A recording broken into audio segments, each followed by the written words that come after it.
What's up guys, welcome back to the channel. Today we have a new project we're working on. Nothing real special, just kind of your everyday daily driver, but we're still gonna have some fun with it and see what we can do.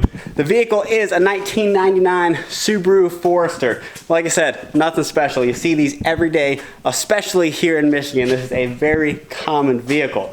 So this one was my dad's old daily driver. I got it from him a few years ago and I've let it sit ever since then. So it's getting a little rough. You can see it definitely needs a very good cleaning here. These wheels, well, they're not bad. They could use sprucing up a little bit. Got a few dents and dings here. We got a huge crack all the way across the windshield, as well as some other issues we want to get sorted out. What I want to do is kind of show you guys how you can take a cheap car like this, something I figure you can probably buy on Craigslist or Facebook Marketplace for around $1,000, and how you can spruce it up and make it into a comfortable daily driver that you can depend on.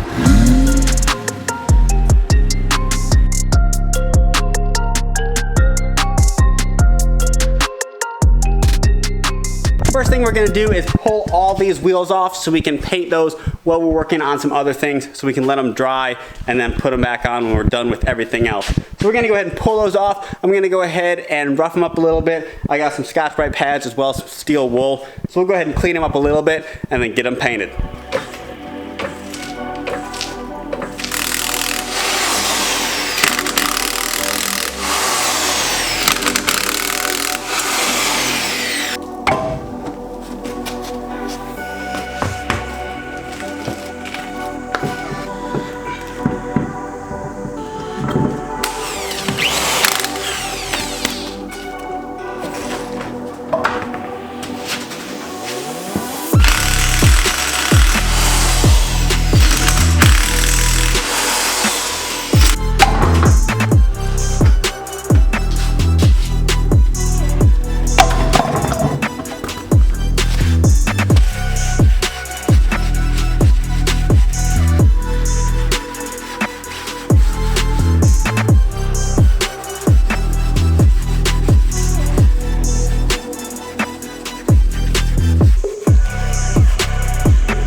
This is a trick I learned a few years ago, probably on YouTube, for when you're painting your wheels and need to mask off the tire.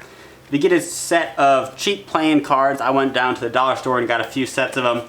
You can take these and you can just wedge them in between the tire and the wheel. And it takes a little while, but you do that all the way around and then you're nice and masked off for when you paint. So let's go ahead and get cards in all these tires, then start priming and painting.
The wheels are all painted up and looking so much better than they did. I'm pretty happy with the way that they turned out. I use this Rust-Oleum Bright Coat metallic finish paint, and they turned out pretty well. They're a little bit brighter than they were stock, I think, but they look a whole lot better than they did with all that paint wearing off and the little bit of rust they had. So we'll go ahead and pull off all these cards so we can see the finished product and let her dry.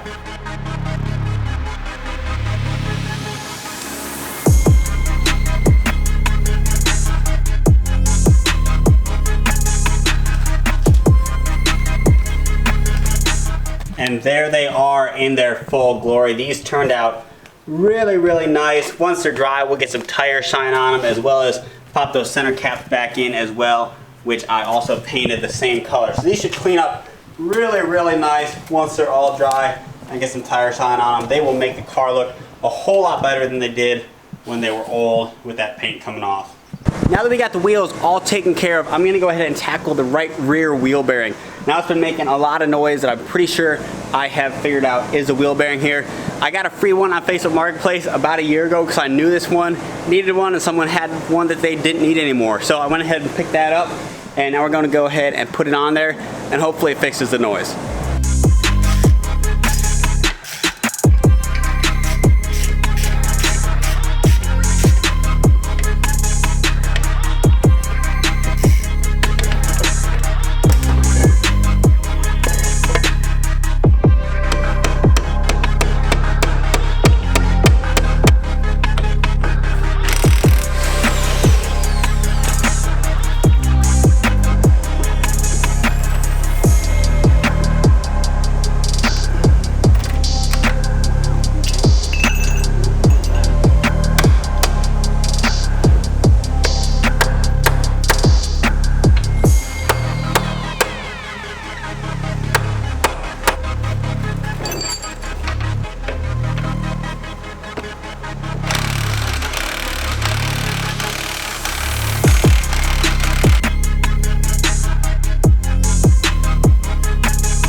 I'm actually quite amazed that I was able to get that suspension bolt out of there. Even though it was real hard, as easy as it was, that's a real common problem when you're pulling apart the rear suspension on these cars, especially one like this that's been in Michigan for, what I know, for its whole life and definitely has some rust underneath. This bolt gets stuck in the bushing sleeves that it goes through, and typically when you try to remove it, then it rips that bushing and then the bushing sleeve is stuck to it, and it's real difficult to get these out. You got to press in new bushings and it's a ton of extra work. But by working it back and forth a lot and then using the impact to kind of loosen it up and get it out of there, got it out in one piece. All the threads are intact, all my bushings are intact, so I'm good to go to put this back together once we got the wheel bearing on. The reason I had to take that bolt out is we got to pull this hub out a little bit so that we can get the CV axle out of it to be able to get the bearing out. Otherwise you wouldn't even have to mess with it. But now that we got it out, we'll go ahead and get the CV axle out of the bearing here. We'll go ahead and spin it to make sure it sounds like this one is bad. Then we'll go ahead and pull the hub out.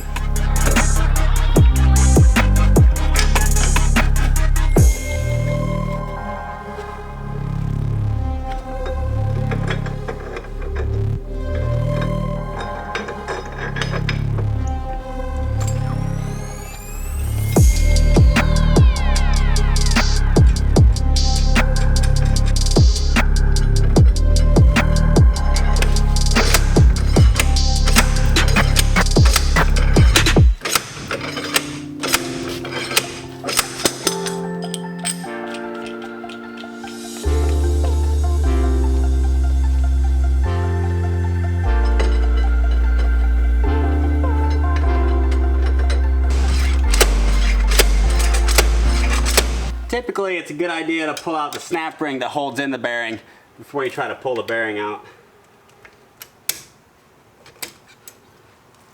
Alright, that should help us a little bit.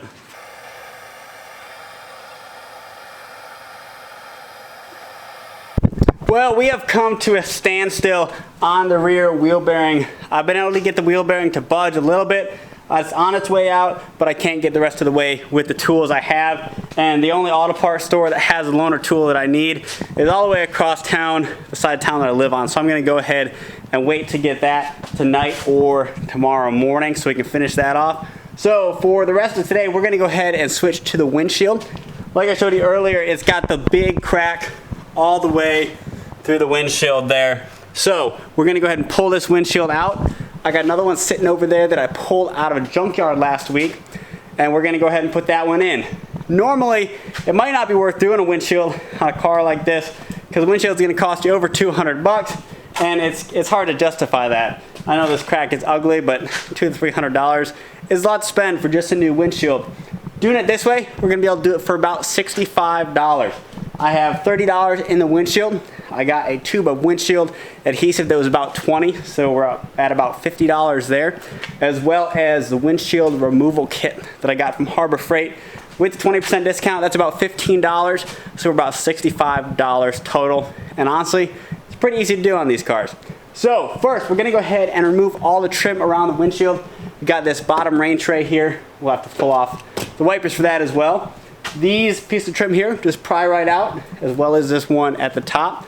And then the inside of the A-pillars, we're gonna have to pull off the interior trim as well. So I'm gonna go ahead and pull off all that trim. Then we'll go ahead and get the windshield removal kit out and start taking out this windshield.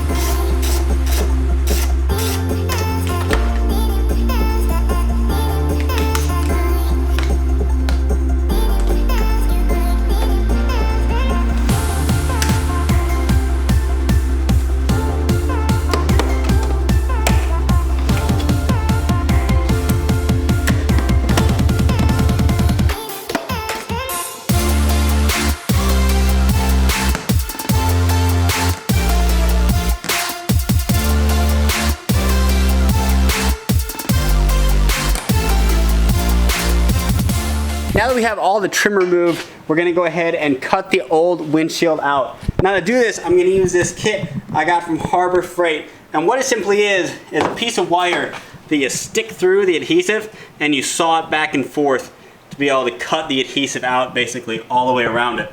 So you use this tool right here to poke the wire through. Once you get it poked through, you fasten it into the handle here and then you cut out the windshield. So let's go ahead and get this one pulled out.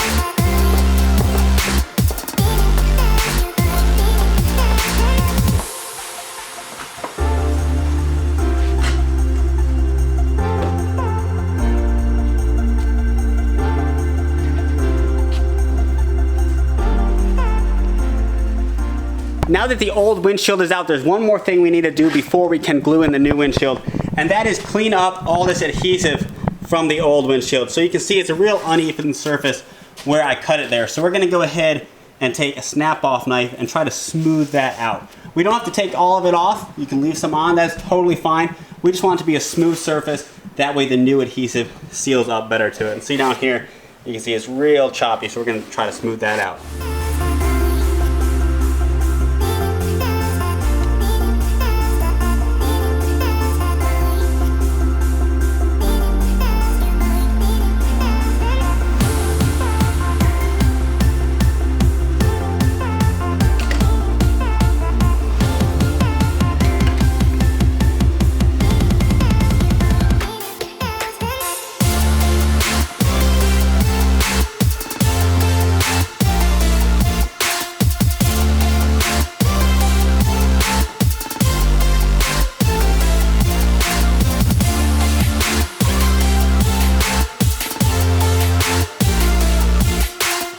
And the windshield is all in. It looks so much better without having that huge crack all the way across the windshield, and will be a lot less distracting while driving now. So we're gonna go ahead and call it a night. I gotta pick up that tool for the rear hub to get that bearing out, and we will come back and start working on it again tomorrow. It is a new day and I picked up the rear hub and bearing removal toolkit, so hopefully we can get this bearing out nice and easy. We'll see how much work it takes, but from what I've seen, these tools work pretty well. So let's go ahead and get it hooked up and see if we can get that bearing out of the hub.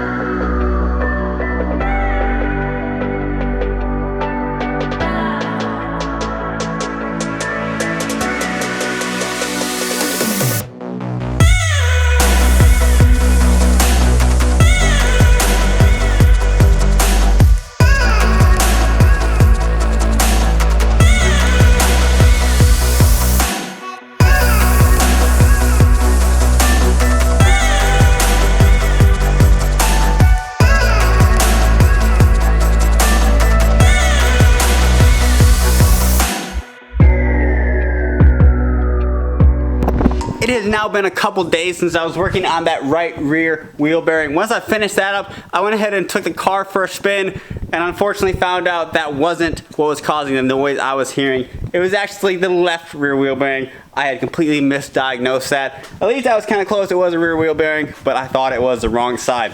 So I went ahead and picked up the wheel bearing for the driver's side. I got that all put in, pretty much the same process as the right side, but I had the correct tool this time, so it was nice and easy and straightforward putting it in. So I got that put in, good to go there. I also noticed the wheel cylinder over here for the drum brakes was leaking just a little bit, and I had an extra cylinder laying around, so I went ahead and installed that and bled the brakes as well. That way my brake problem is all taken care of there, and I don't have to take this corner apart again to fix that. So next thing we're gonna do today is we're gonna go ahead and put some new speakers in it. I don't have a lot of time to work on it today, but wanted to get something done. So we'll go ahead and hop in here and I'll show you why we're putting new speakers in it. So let me go ahead and get started up here. You'll be able to hear exactly why. Get some music on here.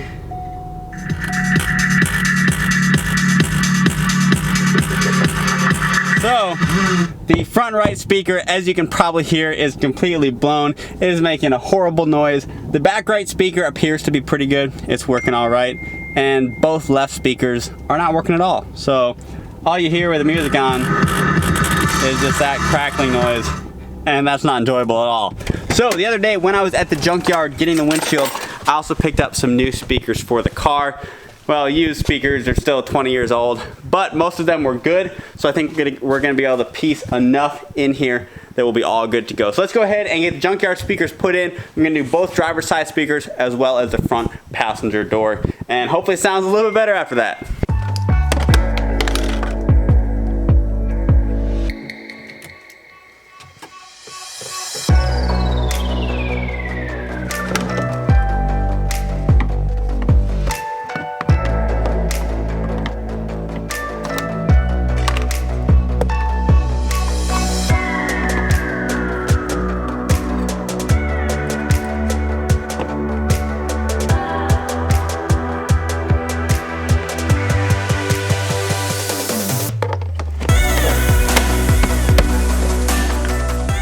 Alright, I got the front right speaker put in as well as both the driver's side speakers here. This is about the easiest car I've ever seen to put speakers in.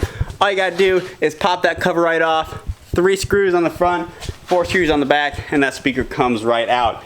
Now I spent about $21 on the used speakers, and nice, simple, cheap, easy way to do it. You could spend maybe a little bit more and get some nice aftermarket speakers as well that would sound a little bit better. But for this one, I'm just looking for something quick, easy, that I knew would work in the car. So let's go ahead, start it up, close this door and see how it sounds. That's a whole lot better. Still definitely a stock sound system, so it's not gonna blow you away by any means by the sound, but it sounds a whole lot better than it did with one blown speaker and one good speaker. So that's all we're really gonna do on it today. Like I said, I don't got a lot of time But I'm gonna go ahead and drive this home tonight. I'm gonna drive it for the next couple days, kind of get a feel for it, make sure there's nothing else I've missed that needs to be fixed on it. I'm gonna go ahead and wash it, get it cleaned up a little bit, and then we got, I think, one last thing we're gonna do to it to really spruce it up a little bit. So I will see you guys tomorrow, and hopefully the exterior on the car will be just a little bit cleaner. Now, something that these older Subarus suffer from a lot, and a lot of vehicles that have unpainted plastic trim on it, is after a while, it really starts fading. And you can really see it on this one, on the front bumper here. It's very gray, whereas it should be more of a black color, as well as, especially on the sides here, those mud flaps have gotten very oxidized and very gray and even almost white over 21 years this car has been on the road. Now, there are several products that you can find on the shelf at the store that will bring the trim back at least somewhat to its original color, and those will last for a varying amount of time depending on what product you use. But I found something that I like a little better. It's a little more cost effective, and I found that it works just as well, if not better, than the items off the shelf at the store. And that is to take some boiled linseed oil. You can get this at your local home store. They use it for painting wood, I believe, typically. So you can find it in the paint section there. Some boiled linseed oil. And then you're going to mix that about 50-50 or 60-40 with some paint thinner. And that's going to make it easier to spread out and help it look a little more even. So we're going to go ahead and get a container and mix these 50-50. Then what we'll do is we'll wipe it on the unpainted black trim.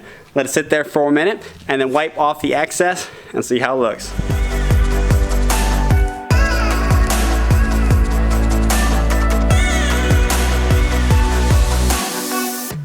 And there we have it. We got some of it on the front bumper here. Now, it's not perfect. It's not a deep black or anything, but these plastics were a little more gray to start out with. But it looks a lot better than it did before. If you take a look over here on the side, you can see how much of a difference there is in the before and after, as well as over here on the front bar. Again, it's not like crazy nice, crazy new, but it is a lot better than it was before. So we're gonna go ahead and keep working our way around the car and get this on all the plastics.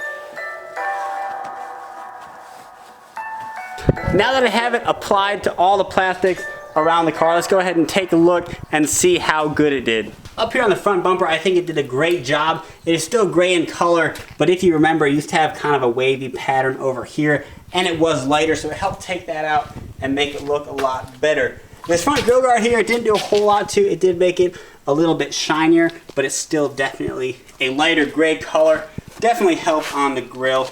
The grill's got some worn down spots here that's worn through the color or something there.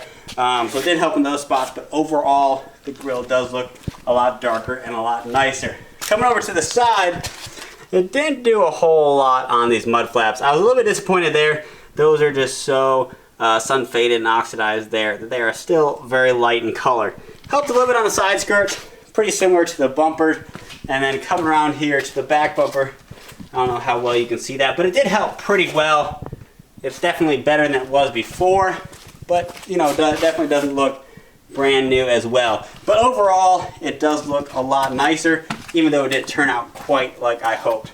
I have found for some reason it seems like Subaru plastics do not shine up and darken up as much as a lot of other cars do. I have an old MK2 Volkswagen Jetta that I use that same method on, and it shined those plastics right up and they looked almost brand new and dark black, whereas on Subarus I've always had trouble with products making them look good. So maybe I'll have to figure out something else to use on Subarus in the future to make them look a little bit better. But for now, this did the trick to make this car look a little bit nicer than it was after it sat outside for several years. So let's go ahead and go around the car and look at exactly what parts we put on it and what we did to it and kind of add up the cost and see how much we got into it. The first item here, the windshield, had that large crack across it when we started. I had about $65 into the replacement here.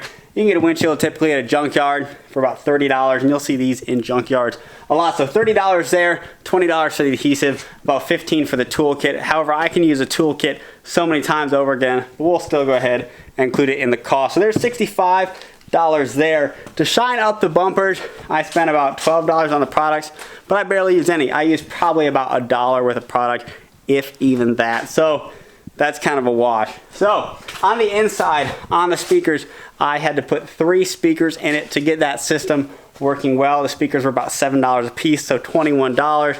So let's see, now we're up to about $86, something like that. The rear wheel bearings had to be done. I spent about $45 on one side with the seal and the bearing. The other side was free, but most of the time you're not gonna be able to get a bearing for free on Craigslist or Facebook Marketplace. So we'll go ahead and add the cost of another side. So we'll say $90 for both rear wheel bearings. We have the windshield is $65, and then we had another $20, so we have $85. So we have about $175, and I think that's about all we did. We cleaned it up. That took a few hours of time, but that's something you want to do on your vehicle. Anyways, oil change is regular maintenance, so that doesn't really count. That's something you'd be doing on your vehicle anyways as well. So we have just under $200, and it really cleaned up quite well. This thing looked pretty rough before. This is a car that I maybe would have been a little bit nervous buying off of Craigslist or Facebook Marketplace or something to daily, whereas now it's a very good looking vehicle. Oh, and the AC works. We have about $20 in that kit, so still right around the $200 mark to be able to get this car in good running shape to where somebody could daily it and not have to worry about it. It's got good tires on it. We painted up the wheels as well and just made it look a lot nicer overall. We are now done with the Subaru Forester. Like I said, this wasn't really a build. It was just kind of trying to get this vehicle back on the road, get it to where it'd be a good daily driver for somebody or a great first car. This is definitely nicer than the first car that I had. I don't know about you. Comment below, let me know what kind of car you had for your first car and if this one is a lot nicer or a lot worse than yours was. Make sure to hit that like button and the subscribe button below to keep up with all the other projects we have going on. Got that car sitting over there that we need to do some work on soon, as well as some other stuff. Thank you so much for hanging out with me as we work on the Forester here. I'll see you on the next one.